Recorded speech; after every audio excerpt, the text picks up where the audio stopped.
अजून आलेला आहे आणि एवढंच नाही तर ज्या ठिकाणी पांजरपोळ आहे, ज्या ठिकाणी व्यवस्था आहे, अशा ठिकाणी देशी गाईच्या चाऱ्याकरता मदत करण्याचा निर्णय देखील राज्य सरकारने घेतलेला आहे।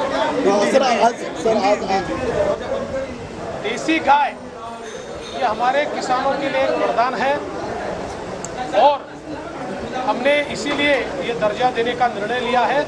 और साथ में हम लोगों ने जो हमारे यहाँ पर पांजरपोळ होते हैं वहाँ पर भी जो देसी गौ माता है उसके परिपोषण के लिए, उसके चारे के लिए मदद करने का फैसला किया है। सर, आज महत्वपूर्ण अनुसूचित मेळावा पार पडलेला आहे। संविधान बदलाचा जो नरेटिव्ह विरोधकांकडून सेट केला जात होता तो नरेटिव्ह कुठेतरी फोडण्याचा प्रयत्न केला होता, काय सांगा सर, काय झालं?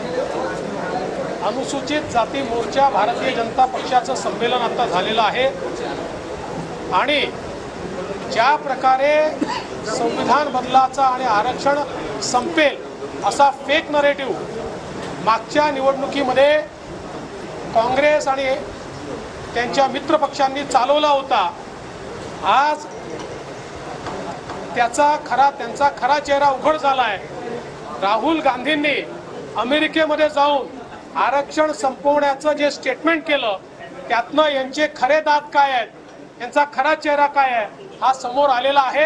आणि म्हणून आज अनुसूचित जाती मोर्चाने हा निर्धार केला आहे की एकीकडे राहुल गांधींचं जे सत्य आहे, काँग्रेसचं जे सत्य आहे ते आम्ही समाजासमोर आणू आणि दुसरीकडे आपल्या सरकारने, आमच्या सरकारने अनुसूचित जाती करता केलेले जे विविध कार्यक्रम आहेत ते देखील आम्ही जनतेमध्ये घेऊन जाऊ।